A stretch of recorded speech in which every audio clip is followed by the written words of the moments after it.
İpdən asılmış kub maye daxilində tarazlıqdadır. Baxaq, hansı qüvvələr təsir edir? İpin gərilmə qüvvəsi, yuxarı doğru Arximed qüvvəsi, aşağı doğru MC ağırlıq qüvvəsi. Tarazlıq halında T üstəgəl F Arximed MC-yə bərabər olmalıdır. Krandan su töküldüyü müddətdə mayenin kubun alt üzünə etdiyi təzyiq qüvvəsi və ipdəki gərilmə qüvvəsi necə dəyişər? Deməli, baxın, bu səviyyə H hündürlüyüdür.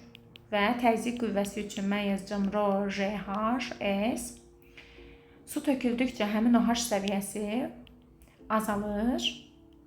Ona görə də təzyiq qüvvəsi nə edir? Azalar.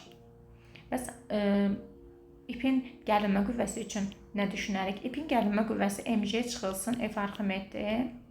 Fikir versəz, su maksimum hara qədər tökülə biləcək? Bax, bu səviyyəyə qədər töküləcək. Ondan sonra da burada qalan su bu səviyyə tökülə bilməz axı. Yəni kran oradan yuxarıdadır, oradan necə su töküləcək? Və bu səviyyə olduğu kimi qalacaq. Cisim mayədən çıxmayacaq. Arximed qüvvəsi dəyişməyəcək, MC dəyişməyəcək. Ona görə də T də dəyişməz. F azalar, T dəyişməz.